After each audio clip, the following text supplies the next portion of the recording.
Hello, everybody. Welcome to Bill Neyman's Bogus Hangout. I'm going to have our gang of guests introduce themselves and start with Kim. Kim, will you say hello? Kim Krausberg from Creative Vision Web Consulting. I do accessibility and usability audits. Thank you. Zara. Hi, I'm Zara Altier and Bogus all the way. I write content for small businesses. Thank you. Doc. Doc Sheldon here of Intrinsic Value SEO and Deep SEO Con. Thank you. Terry? Terry Van Horn, human. Not a bot. Call for the question. Thomas Dickel, founder of Blueprint Marketing. And I'm Bill Slawski, and I'm human too. I'm at SEO by the Sea, Director of SEO Research at GoFish Digital. So is SEO adversarial? Is that what Paul Hare from Google was asking people on Twitter? Or is that what Barry Schwartz was asking people? I'm not sure I followed that whole thread. They were saying that that's kind of the way it is, that it's always going to end up that way. It's evolutionary or adversarial? Both. That it evolves from Adversarial. being a good thing to being an adversarial thing. I disagree, but what do I know? I sort of disagree with that too. I think the more you learn about SEO and the more good things you do, the better off everybody is. Yeah, I agree with that. SEO too. Like spamming links to me isn't SEO. It's bullshit. So, that's out. So, Well, I mean, anything that you're doing to try to trick the fool engine, you're the one making it adversarial. If you're trying to follow the guidelines, then it's not. that's the point. I call it wanted and unwanted manipulation. They want you to write a good title so that you're discovered. They want you to put in the proper co-occurrences, etc., or they wouldn't tell us that.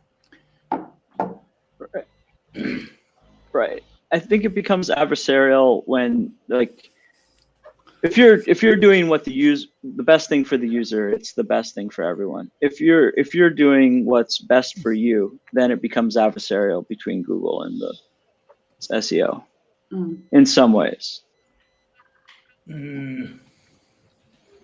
But as you evolve, you should learn not to mess with.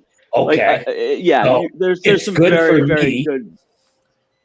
Yep. Thomas, it's good for me to go and find other sources of traffic from other websites. Google would call that unwanted manipulation. I call that promotion since 1994. Well, I mean, okay. It's the don't put all your eggs in one basket. That's right. That should be the number one thing. I'm talking about really dark black hat, like just putting clear text. That's not on SEO. Right, it's not SEO. I don't call that SEO. I call it bullshit. It is bullshit. You're exactly right. There you go. Like if you're running next Rummer tool to find links to post to people's BBCs and forums and so on, you're not doing SEO. You're spamming everybody. Yeah. Yeah. You're somebody just hitting a button every once in a while and jamming up the works and trick the entire country and thinking that.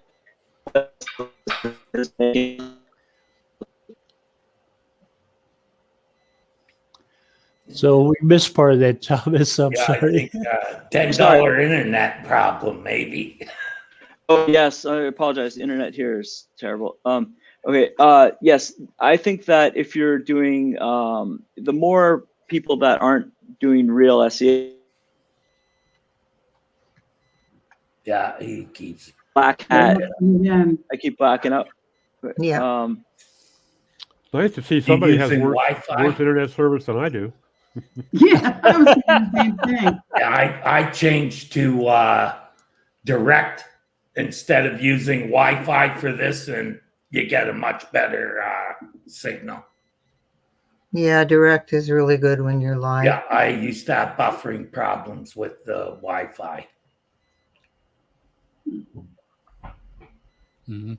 I'm direct and I sound still have a little bit buffering like, problems. like you're in Baja, Thomas. Yeah, but you got taco internet, Doc. You can't do much about that. You got two squirrels running the cage here. Wait, you have squirrels that are Baja? Yeah, you got over the string and cans. The ground squirrels. But Oh, There we goes. lost Thomas. But even some things that Google says are not cool, I don't agree with them. Like you should be able to promote your site wherever you want, right? If you're promoting your site, not getting links so you rank higher on Google, right? Well, They can't tell a person's why intent all the wouldn't time. you be able to promote your site? Pardon me? Why wouldn't you be able to promote your site? Well, because Google says, and if you ask for a link, Google basically says, Oh, they I don't see want what you you're saying. doing that. Okay. But that's how it's been done since 1994. So, I don't go and put a link on a forum or someplace, right? Mm-hmm. But I may go to a site that's getting traffic and relevant to what I'm doing. That's the way you're supposed to do it. They shouldn't penalize you for that. And I don't think they do. That's what I would say. They would say that's like, okay, that's normal. Well, you might be right there, Terry, because if they were to say publicly, this is okay, immediately as an industry we would abuse the hell out of it and push the envelope.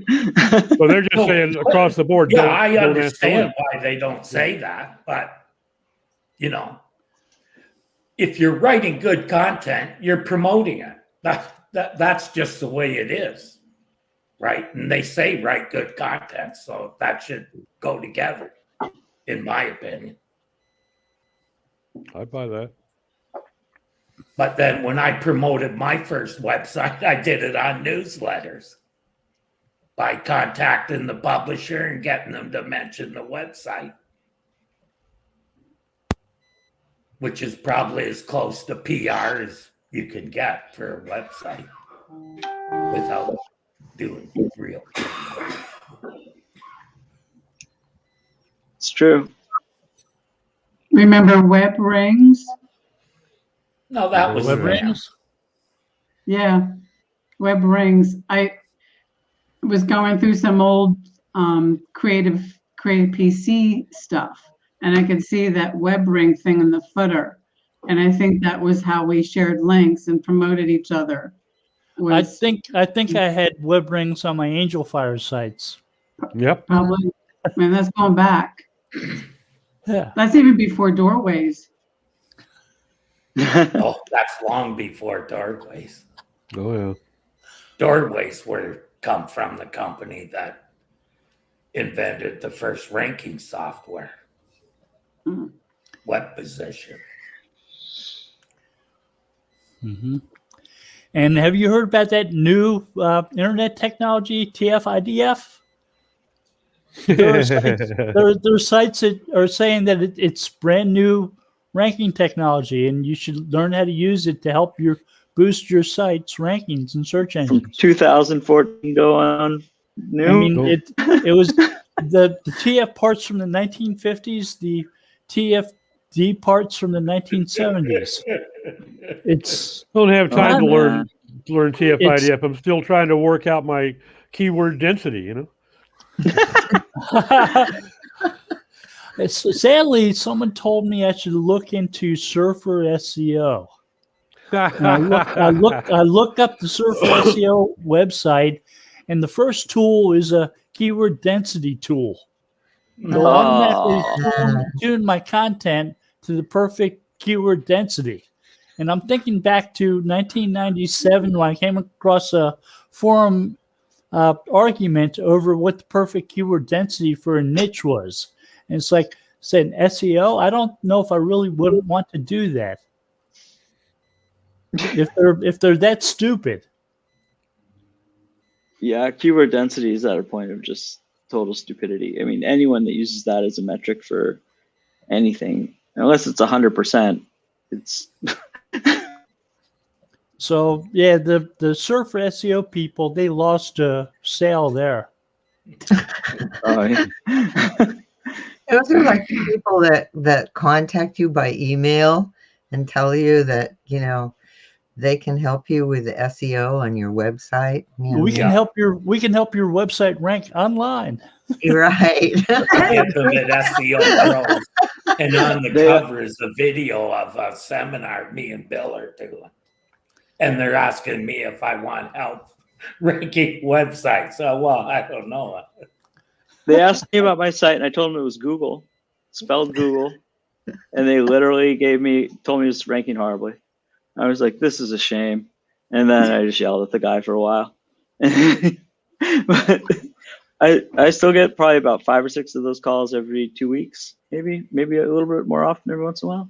It's really, and email, my gosh, I don't know how many The people. emails, yeah. Yeah. I've stopped getting the phone calls from people asking me why my site wasn't ranking number 1 on Google. And that I should know that it's something that I could acquire. I could rank for. Good. Wow.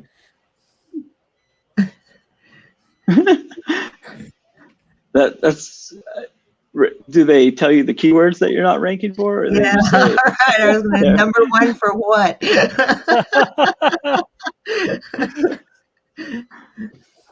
I don't know. noticed It's an usually update. about the same time I get the phone call asking me if I want to update my car warranty. Right. Yeah. I saw a good the one this new one. morning on Facebook. Somebody sent somebody a message wanting to sell them some links.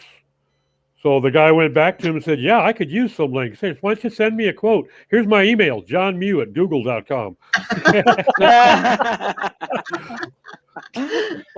We know how that ends for you.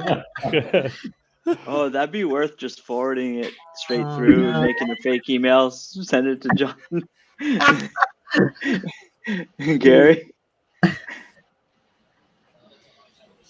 I see I've been Gary. getting blog requests. People wanting to write for my blog. Yeah, I get And- those. Yeah.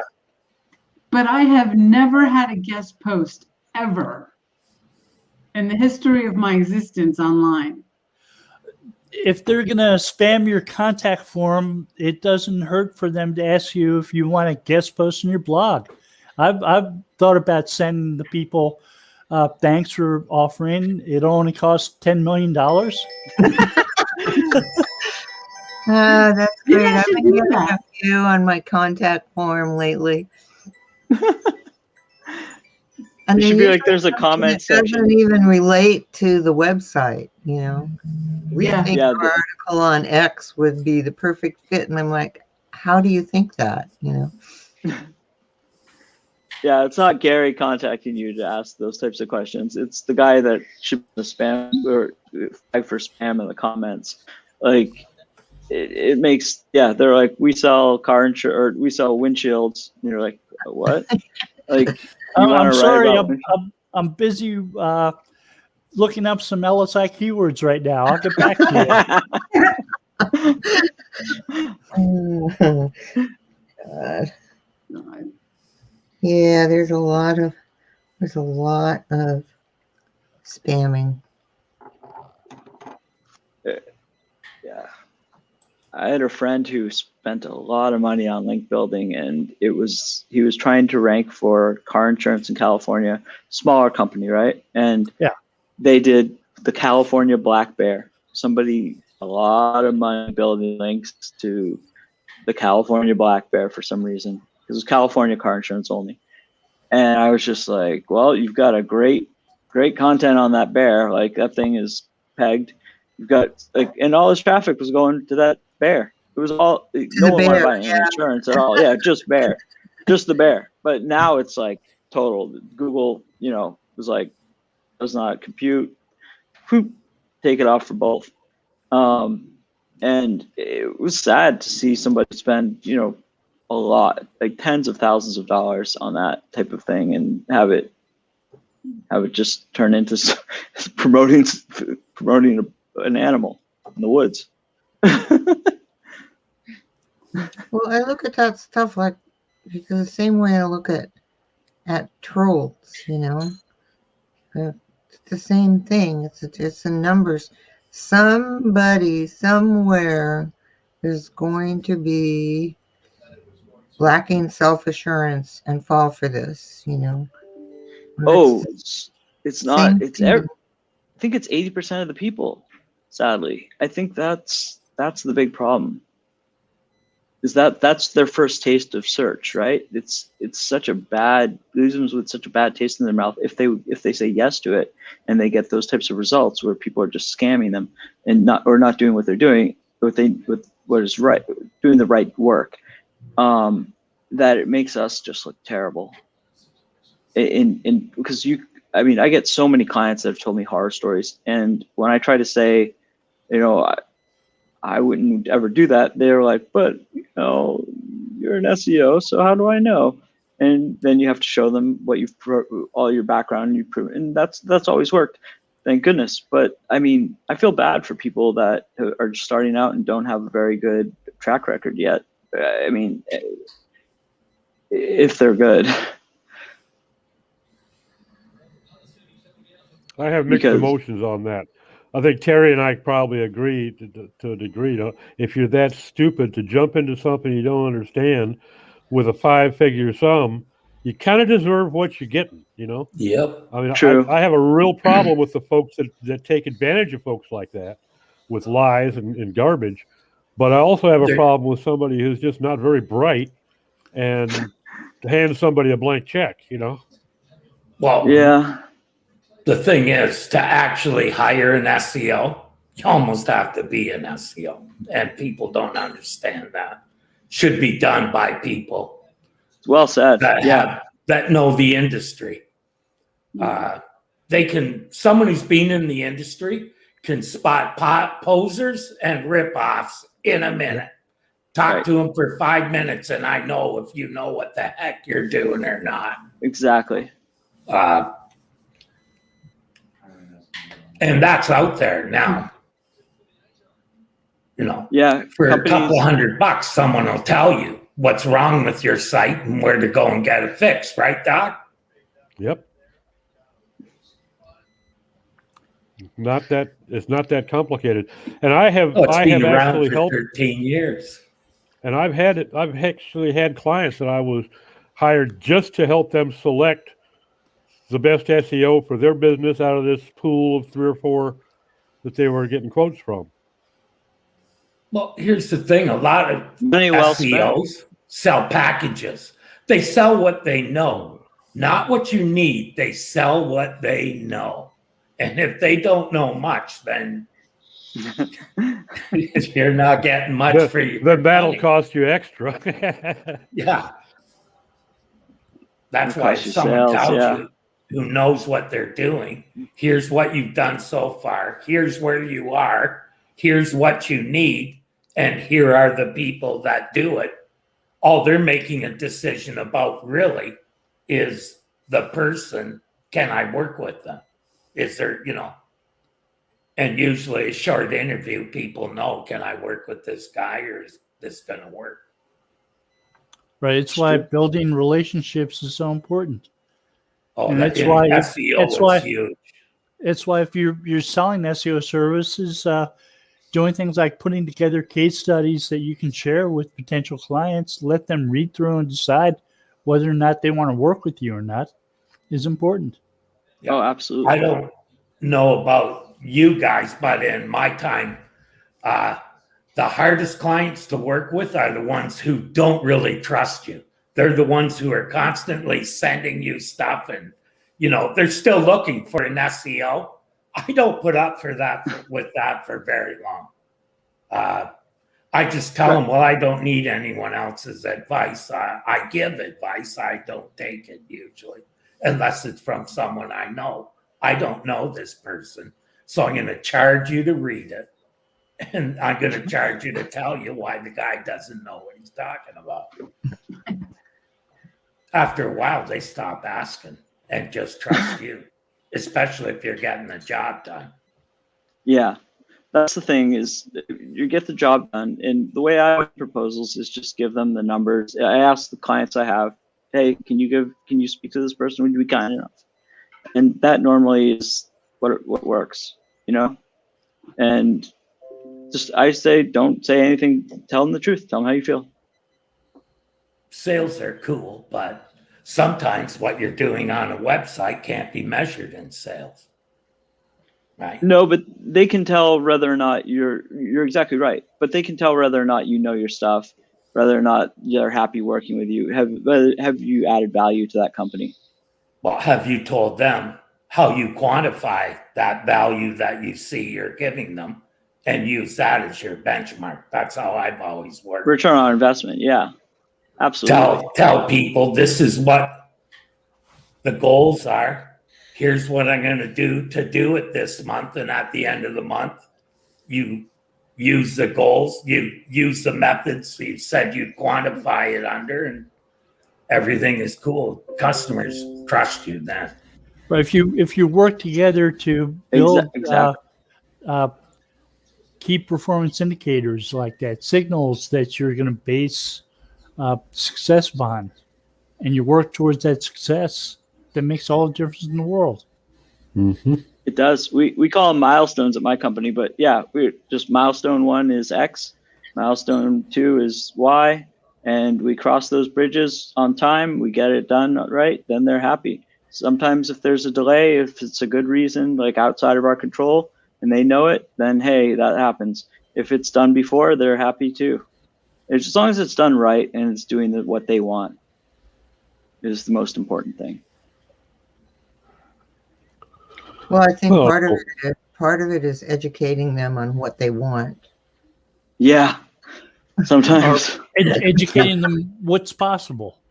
Setting expectations has always been the first keystone in the foundation. You know, if you don't give them reasonable expectations, somebody's going to be unhappy down the road. All right. Mm-hmm. Understanding their goals too is important. Sure. very important. And it's amazing how many. Sometimes it's weird stuff. Like I worked for a company where we had to push a certain product because they got to go to a convention every year on the company that was worth a lot of money. So Oh yeah, he said, sell more of this. Show me how I could do that. No, really, like that's what I did. We worked with a client who was a jeweler, and they weren't very well known. They wanted to be better known.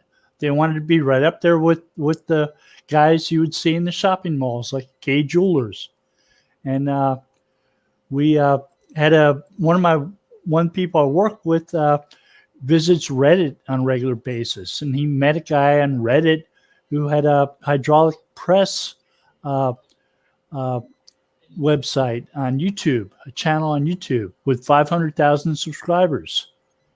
And we talked the jeweler into donating a 1-carat diamond to the hydraulic press guy. And the hydraulic press guy accepted it and took it and made a video of using the hydraulic press to crush a diamond. Wow. And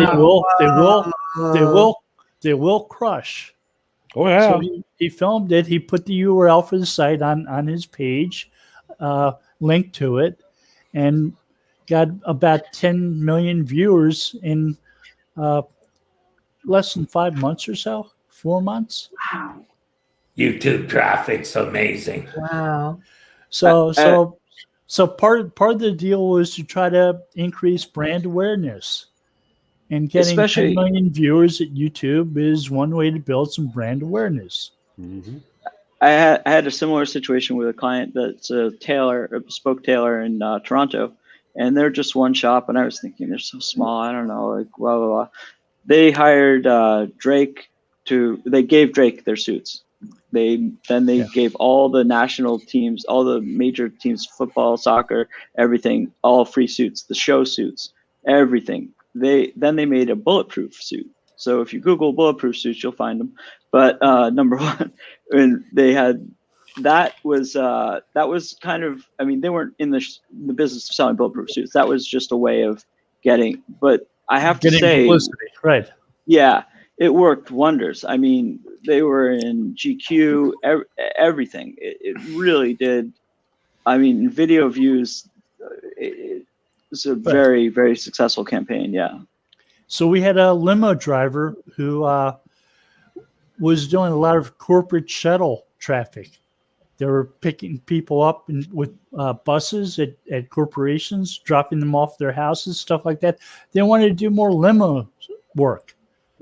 So we worked out a deal with them where they created a map around, they were located in Washington, D.C.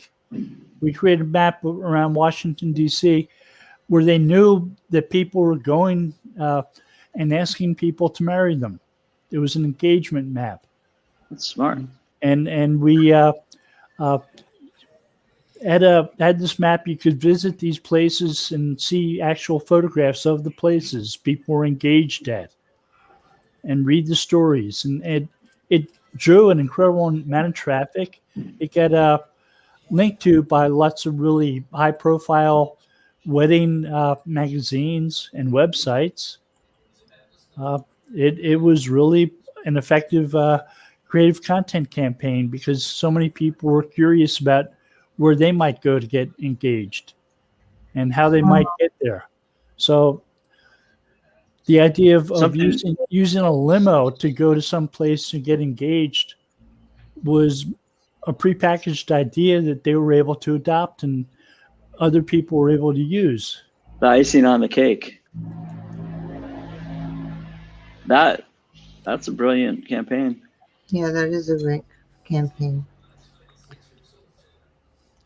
Do they measure the sales results, like as a result of all of this effort?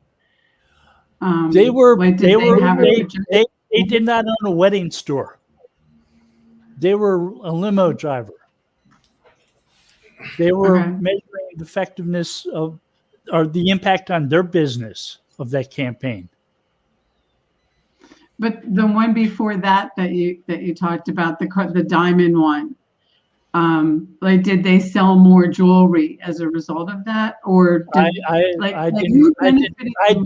did not track that. I don't know. I'm sorry. Yeah.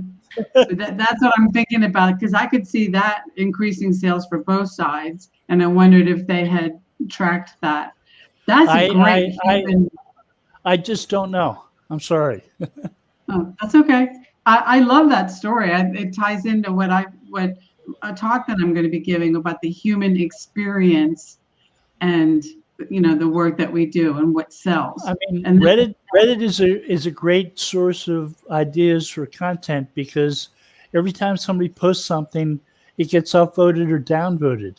So you get to see how popular those ideas are. The general public feels, yeah. That's a great story. And it sticks in sticks too, because it's so different. Anything that deals with emotion, if you can tap into that, goodness. I mean, when I proposed, I thought I was a wreck before I proposed. I spent so much time trying to figure out the right ring, all that stuff. I really did. And, you know, all the words went out of my mouth when it came down to it. But like branding matters, you know.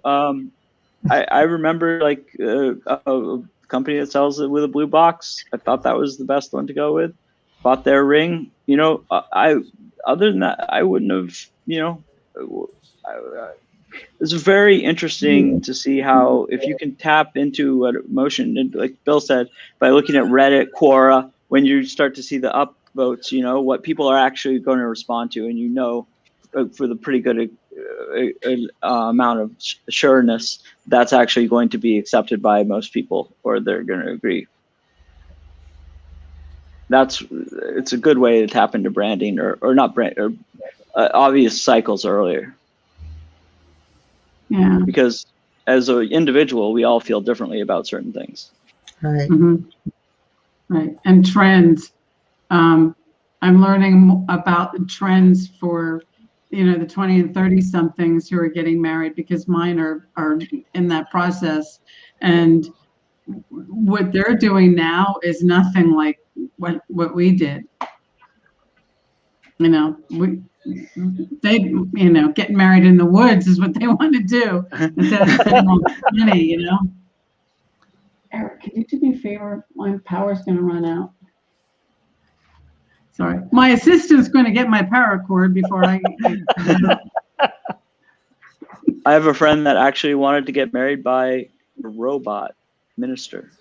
No one else but her husband. Wow. The only person, I think she's one of one people that wants that, or one, but that's what they said. So if anyone wants to build that robot, they'll have one customer. But my cousins bought a house in New Jersey, and it's the most haunted house in New Jersey according to Wikipedia. It's Wow. in Metuchen, New Jersey. It's Wow. and they got married at the house during Halloween. They dressed up. What could go wrong, right? They dressed up as ghouls and goblins and all that. It sounds like a horror movie waiting to happen. with like somebody going down to the basement. yeah. The lights are broken. Let's go all the way down and see what's wrong. The I had a lights buddy go in out, the the bride's Navy. missing. I had a buddy in the Navy who got married in a skydiving jump. Him and his bride and the preacher, and then they had to do it again on the ground because they didn't have the witnesses present to actually hear them say. So they had to do it again on the ground before they could get it certified. But the funny thing was, you got to open your chute at like 1,500 feet to 1,000 feet minimum. And at 1,200 feet, the minister pulled his chute and it wouldn't open. It snagged and tangled, and he had to use his backup chute, and it opened. The thing canopied at about 8 feet off the ground. Oh, Wow. It was almost a double ceremony, combination marriage funeral.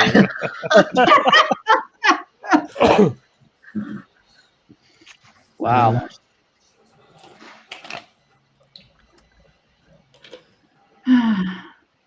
Yeah. Oh, it's hard. And I think they're like with virtual, getting everybody together right now is really difficult.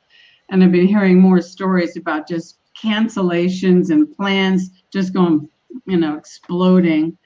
And I think that at least for the next couple of years, the way people are doing things that we take for granted is going to be completely different.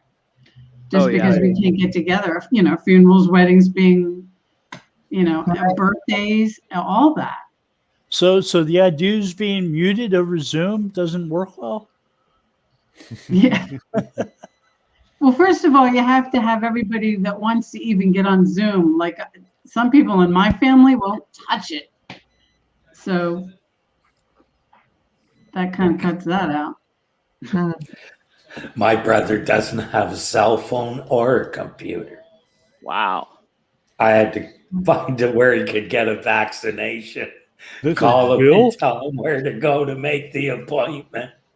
You're talking about Bill, Terry? No, I got it at he just retired. He's my age. No.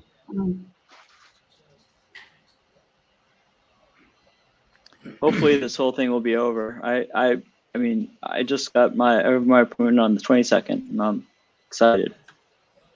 Get the shot. Yeah, I don't see the point. I'm wearing a mask when I go out regardless anywheres, probably gloves as well.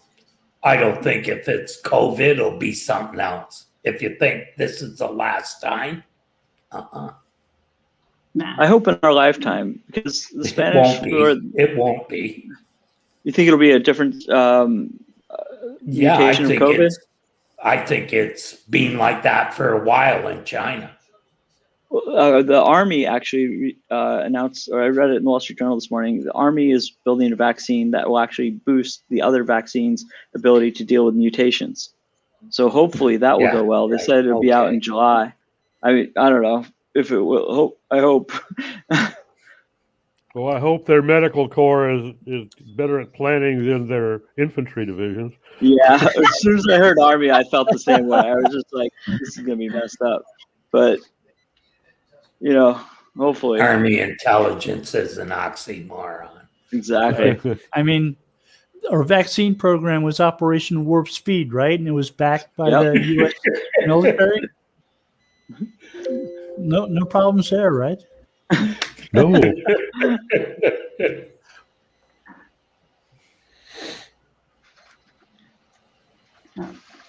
I think that doctors' offices right now or pharmacies could actually do very well setting up appointments through chatbots and things like that. It'd be interesting to make appointment websites that actually fed into the main ones, because there's so many different, till you get to the actual correct site, there's so many other ones trying to give you data now. It's interesting to see, at least in the state of New Hampshire where I registered, you had to go. I've seen some really bad appointment websites.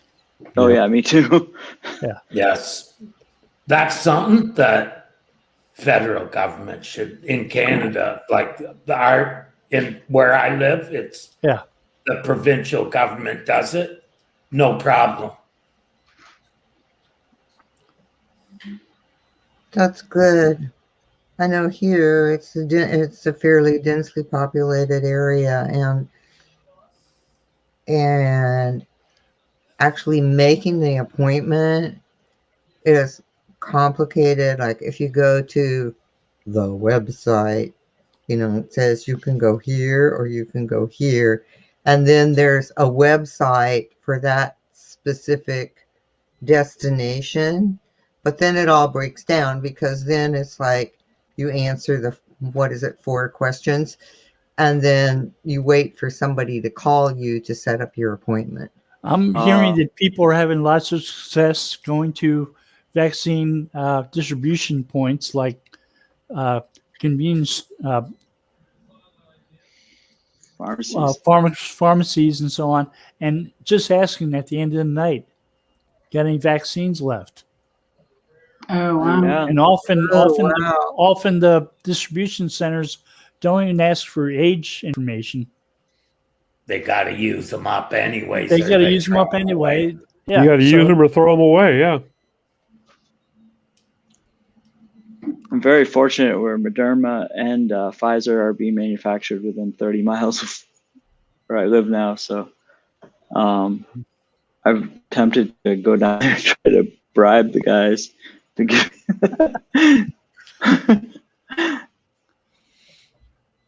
No, I managed to get appointments. I have another one coming up in 3 weeks. To get the second one?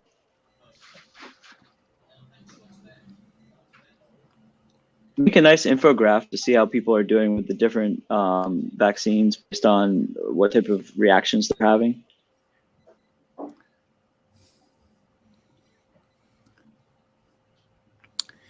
I'm not sure they're tracking vaccine reactions real well either. No, I don't think they are at all. They're only tracking if it's a Life-threatening. Yeah. But Or I had Moderna, and all I did was just sleep the first day. So there were a lot of people. There were people complaining about blood clots with the AstraZeneca vaccine in Europe, and that's sort of. I think they approved that one here in the U.S. Then we sold it to the UK. Blood clots disappeared. That's the one they're doing mainly here in Canada. Down here, they've got a plant for Sinovac, which is a Chinese vaccine, just south of me here. They're actually manufacturing it here. And that is actually, it's a little bit more than half of the vaccine used down here comes from that plant. And apparently, they're seeing like 0.01% side effects. People say next door, yeah, there's a little bit of soreness in their arm, but they had no sleepiness, no sickness, no hangover, no nothing. Just a slight sore spot where they got the injection, which you can get that from a penicillin shot, Right. That was my reaction to Moderna. I laid down on top of my arm and that felt sore. And that was it.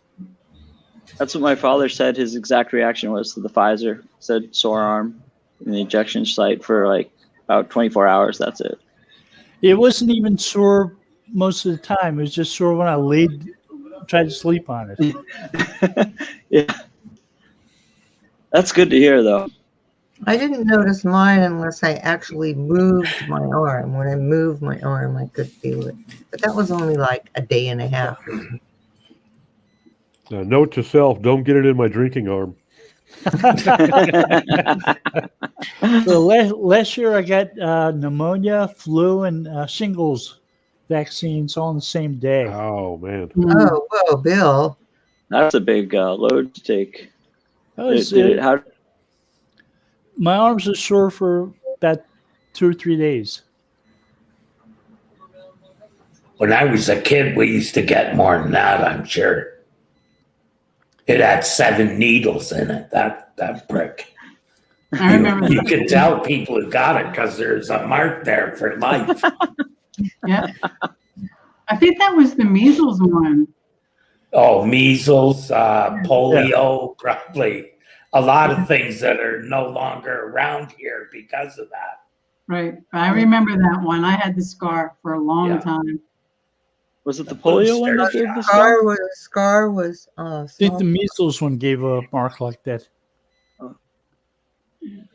That's what they'll probably do once they can give it to children, is just vaccinate them right in the school. Well, they're now the way they used to do 12 it. and up. Yeah, send a We note got our home polio. the next day you get pounded. We had DPT, polio, smallpox, all those we got in elementary school, Yeah, same here. That's how we got out of class. I tried telling them one time that I didn't get the note signed. Well, I forgot to give it to. Did you have to get the note signed to get the vaccine or to not get the vaccine? To get it. To not get it. I didn't want to get it. My mom said they lined them all up for the polio one, and she said one girl just went off running. Weird. Like I generally faint or something whenever that happens. They took a cast off and I almost went into a heart attack. The nurse says, "Hey, there's something wrong here." Well, the polio one was easy because it's oral. It was in the sugar cube. Yeah. The big difference being it wasn't a virus, it was a bacteria, right? Very frightening disease. But thank goodness it's pretty much eradicated. I just didn't like needles, period. Almost. Not a fan either, but look the other way. I'd be interested in doing a poll to figure out what vaccine people would prefer to take of all of them. There's so much data out there on all of them saying one thing or the other, just to get an idea, take the temperature of what the country thinks is, if they have preferences. Well, the and see if problem there's is any branding differences. Unfortunately, though, most people are going to form their opinion based upon some so-called expert that they saw on Facebook, who's actually a car mechanic down around the corner. Right. Who had a good or bad experience.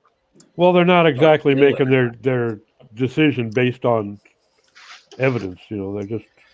I mean, there was a tremendous boost in vaccines when Elvis got his shots. Makes sense. They should have celebrities be out there getting the shots. It's not Jimmy Carter either.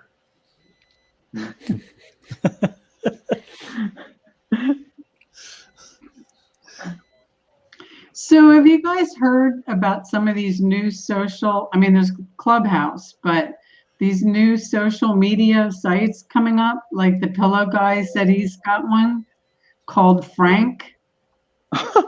He follows me on Twitter for a little bit. And Was that the My Pillow guy? Yeah, Oh God. yeah. Crackhead to I'm CEO. not sure. I'm not sure. I'd look forward to being in the same Yeah. social network I as was My about to Pillow say guy. the same. Yeah, really. Where the nut bars hang.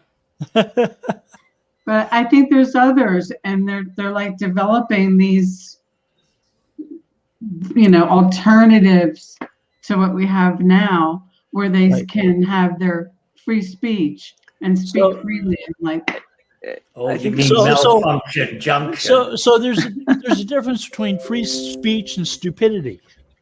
There it is. Yeah. I think it's going to further divide and partisan the country. I mean, Yeah. you already look at the graphs for Twitter, right? People don't talk to the other side. They don't get their information from either. You'd hope that they get a little bit from each, right? But no one seems to. A very small percentage. Well, because you're not going to follow somebody you think is an asshole.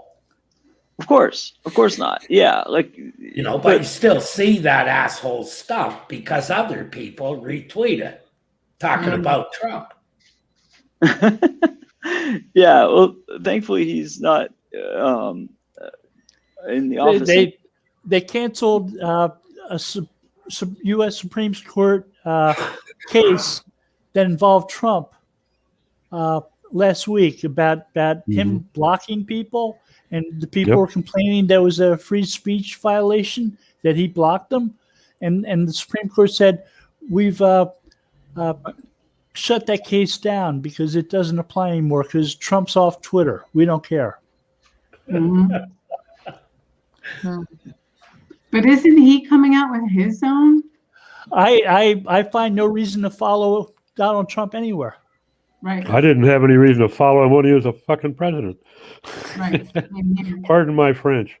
But yeah, it just, I find it fascinating that they're not going to go away. They're just going to find another way to keep doing what they've been doing. And Donald Trump's too busy hunting down wedding parties to be the guest MC at these days anyway.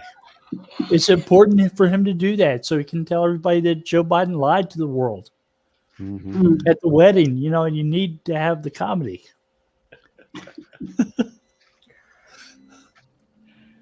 Yeah, I don't know.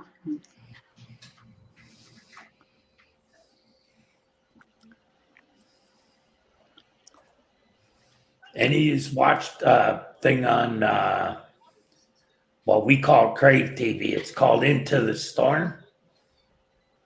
It's about QAnon. Oh, Oh God. That's all fake, probably.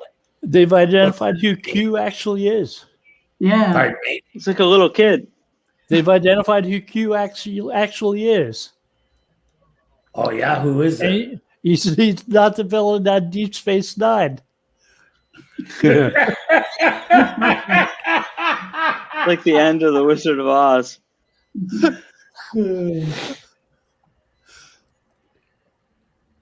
Oh, It's like an accountant from Ohio or something like that. Well, Oh, it's the new recruitment center for the Republican Party. That's where they get all their candidates now. Right, Go right. And to they're making up the paraphernalia about Jewish deep space lasers. Oh God.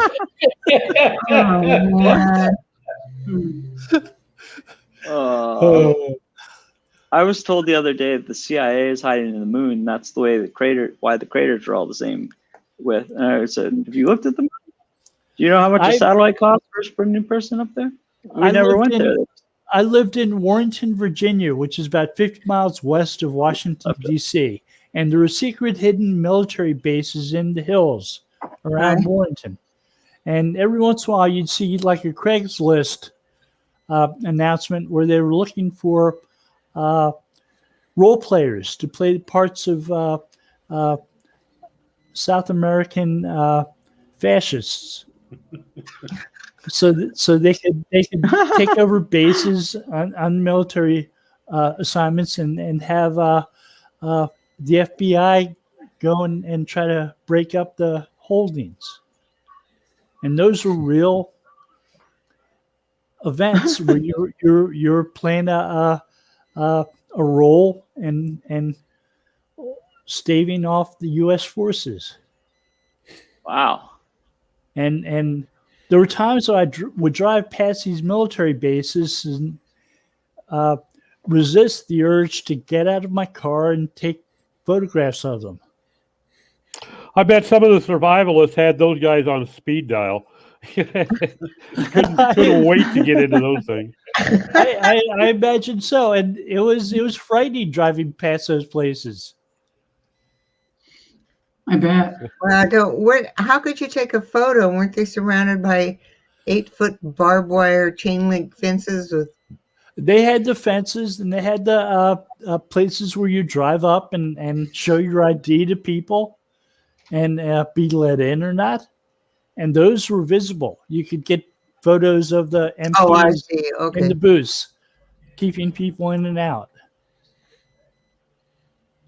Yeah, there's a sub base across from where I live, and I was looking. Someone had jumped off a bridge. It's a long story, but I'll make it very short. I was looking at a part of the water in a motorboat, and they actually came out and told me I couldn't look there. There's an invisible line. I was like, "Wow, okay." But so the main newspaper in Virginia, Northern Virginia, was newspaper that's now owned by Jeff Bezos, the Washington Post. Oh yeah. And at one point, they ran an article about the CIA looking at a lot to maybe use as a new headquarters. And they showed what looked like a vacant lot with a little booth in the middle of it.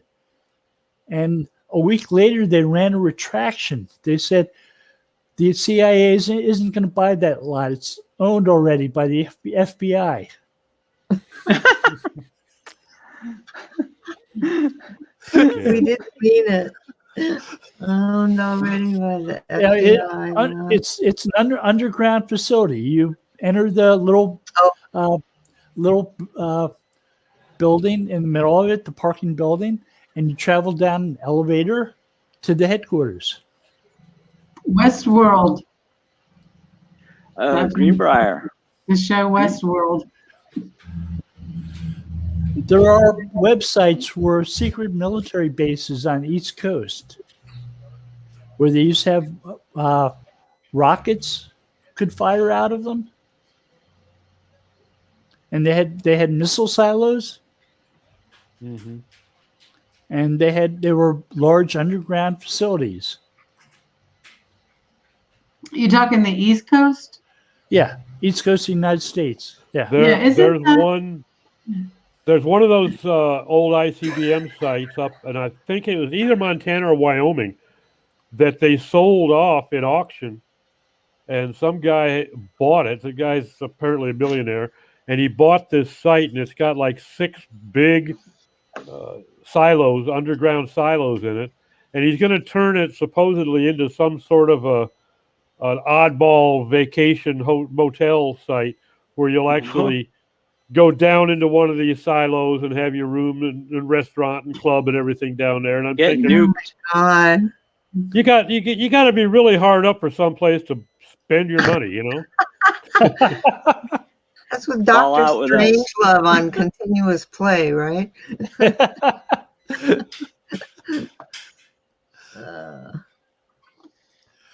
It's sort of what I felt like living in Warrenton, Virginia, with all the secret military bases around. And I was talking to my landlord because I rented a cottage, and she said, "Yeah, we know all about them because they advertise through Craigslist for houses for the FBI people who go train at the bases." Where there's smoke, there's fire. They ran out a lot of those local places as to store to hold the people who work at the military bases. Yeah, it's tough to actually pull off like hiding that stuff. I mean, you look at the story of the Greenbrier, and it was figured out pretty quickly. It was in West Virginia, I believe. Big hotel. Don't know. Yeah, they built a giant hotel with a fallout shelter where the president would go, and they even had a jail for Congress. All these people, it was, within very close to, if you Google Greenbrier Hotel, it's now like a museum. Yeah, there was a Springs in Warrington also, which was I think torn down by the North during the Civil War. But the North and South would stay at the Springs. And one year there was a epidemic in Washington, D.C. So all the legislators decided to go to the Springs in Warrington that year instead. And they set up a little mini Washington, D.C. at the Springs. Wow. Cool.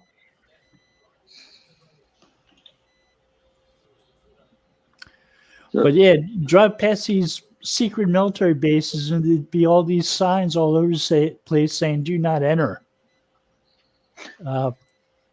under ownership of the U.S. government. But underneath it says it's a secret. But it's a secret. Yeah. When I lived in Petaluma, there was, out at Middle Two Rocks, there was a Coast Guard training station. And there were a lot of rumors about that being a CIA training station. I never knew whether that was actually verified or not. But one of the things I noticed in the time that I lived there, which was a little over 10 years, was that it used to be just a cluster of buildings kind of out nestled in the, below the hills. And as time went by, more fences came and, it got harder to get close to the facility. Government property, but the Coast Guard is government. So, that's not a big secret. They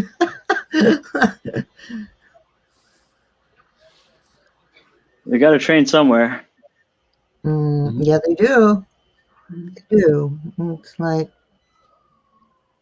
yeah, we have all these wildfires at our local military base, and they invite people from local towns who run the fire trucks to go up there and train on how to put fires out, wildfires. Pendleton? Yeah. They don't always do a good job of putting out the fires, and we end up with there a are lot of some smoke. fires, some icky stuff up in the hills. I know I made the mistake of, I was just driving around exploring in Oceanside, and I took this road, and all of a sudden I was at the part of the Navy SEAL training thing, and I was like, nope, can't come in here. Now the old boat basin, yep. Yeah, What do you guys Paris think of- Island is an island surrounded by water, so that kind of helps. Yep. Yeah, I went out on whale watch from the Oceanside Harbor, Uh-huh. and there was a aircraft carrier from Japan parked out in front of the Oceanside Harbor. Wow. So I guess they run military games every year, Yeah. Yeah, well, they have a lot of right from that Marine base. spontaneous military stuff that happens along the coast. Yeah. At least when I was living there, there were always these, rescue training operations where the helicopters would come and quote rescue unquote. They invite people from other countries to come Compete. and land and Yeah, I never saw that. I never saw Japanese. It's amazing. It's absolutely amazing to see because they actually compete in a game against each other. Yes, they do. What do you guys think of the cameos, the Google cameos? I've seen some references to them, but some of them, I mean, I can't see being a celebrity spokesperson for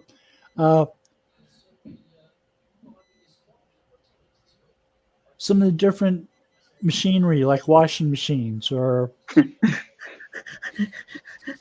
The Maytag man? yeah. Tag man. Really? I think that though for certain things, like I have a client that works in that consolidation field. And he's very, very famous in his field, right? And he's been on the news and stuff like that. He's used that to added incredible value to his company by answering questions from the public. So, you know, the more you're known in your niche, I guess. But you're right. As far as like a Maytag man, like who knows knows the most about vacuums on the planet? Like, it's hard to. I don't know.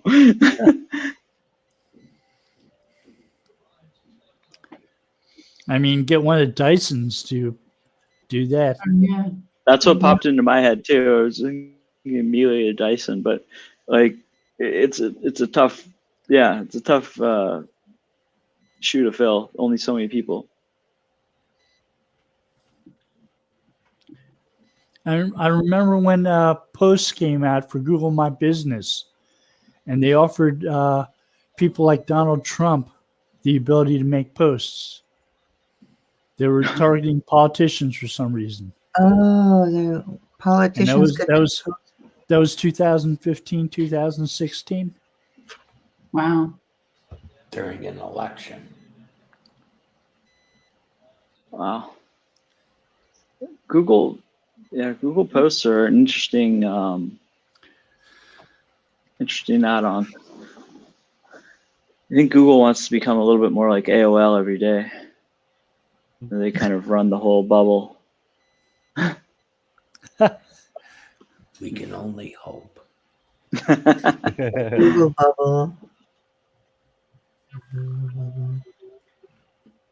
But I mean, yeah, I Google still love when the U.S. government, Congress, one of the committees was investigating technology companies, and they got Mark Zuckerberg on there, and one of the senators was going, "Mr. Zuckerberg, I've been having this problem with Twitter." Yeah. And Zuckerberg looks at it and says, I'm sure that can be fixed, but you need to ask the right people." It's a great answer. Twitter. Yeah. He stole it from the Winklevoss twins, you know? That's how he got Twitter. No. Look, go back to the Internet Archive and look at the early pages of Facebook, and you'll see the hot or not buttons. Yes. So he based Facebook on hot or not website. Smash face, right? I'm not sure what Or his face name was. smash, that's what he called it. Yeah. But It was not nice. You could see where he was trying to go with Facebook back then. Mm-hmm. Yeah, that was a big breakthrough. And then the Winklevoss is asking him to, you know, create the Crimson something. And he, you know, kind of melted the two together and made his own thing. Or kind of his own thing. Took it. Yeah. Mm-hmm. Well, we're at the top of the hour, everyone. So I hate to say it, but take care now. Thank you for joining us. Have a good day. Bye. Bye all. Take care. Bye. Bye. Bye-bye.